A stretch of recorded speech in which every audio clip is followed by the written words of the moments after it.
Next, breaking news. The Justice Department releasing harrowing body cam footage from the January 6th attack.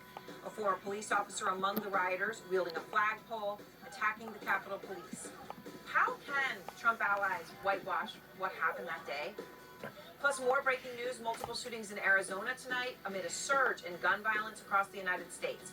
One Georgia woman, a grocery store cashier, was shot and killed for telling a customer to wear a mask. Her sister is out front.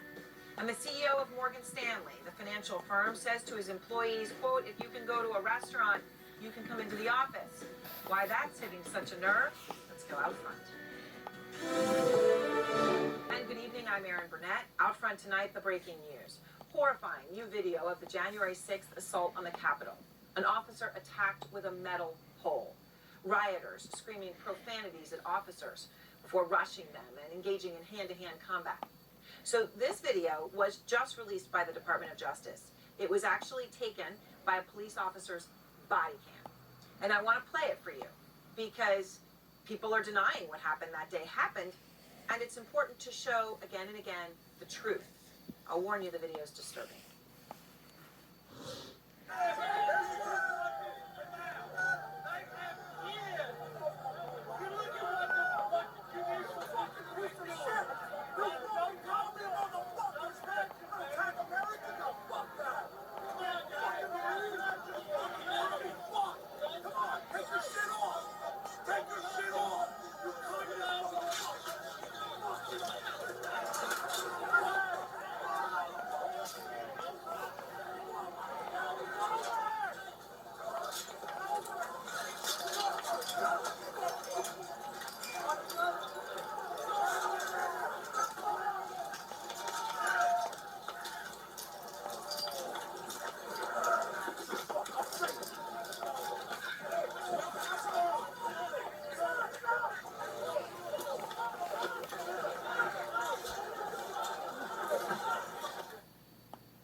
Prosecutors say the man you saw in the red jacket is Thomas Webster, a former Marine and a former New York City police officer.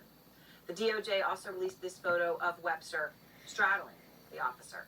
You see them struggling over that metal pole.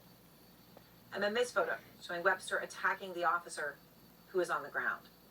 Now, Webster has been charged with 7 federal crimes, as the Justice Department is now charging another Capitol rioter tonight with bringing a semi-automatic handgun on Capitol grounds.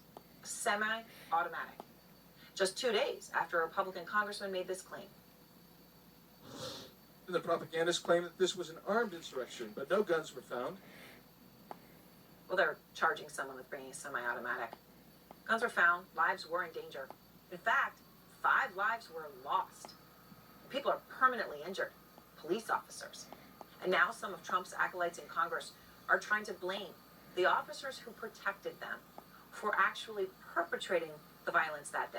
Let me just pause and let that sink in for a moment. To even imagine such a twist. Well, here's Republican Congressman Paul Gosar. The Capitol police officer that did the shooting actually appeared to be hiding, lying in wait, and they gave no warning before killing her. Question again, why hasn't that officer that executed Ashley Babbitt been named when police officers around the country are routinely identified after a shooting? It's a pretty stunning thing to say.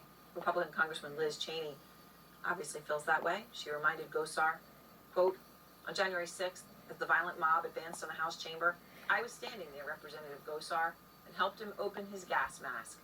The Capitol Police led us to safety. It is disgusting and despicable to see Gosar lie about that day and smear the men and women who defended us. But yet, Gosar is doing it, and some of his Republican colleagues are as well. They have forgotten all of that. They simply remember their fealty to Donald Trump.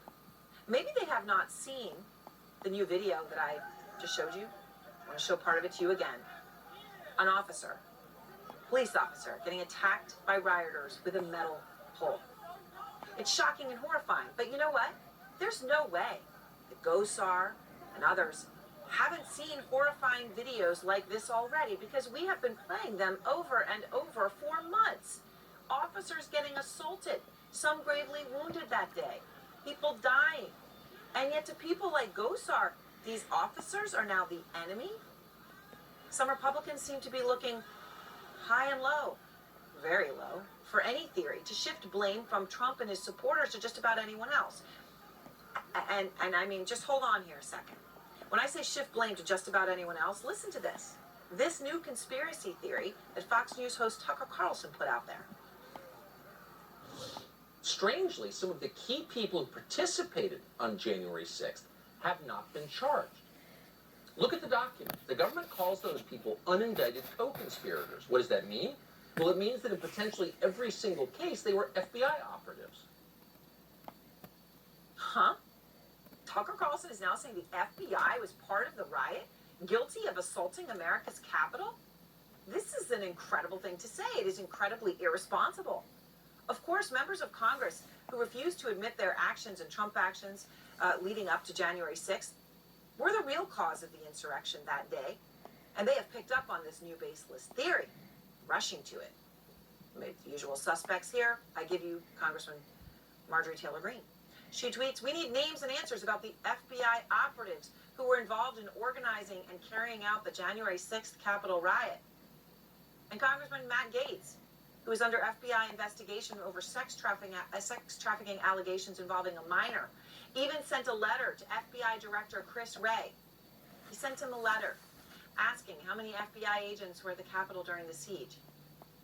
This is sort of like, just making something completely up and then telling people they have to prove that you're wrong, as opposed to just being told you're crazy.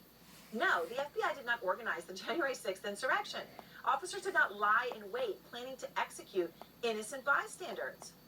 There was violence.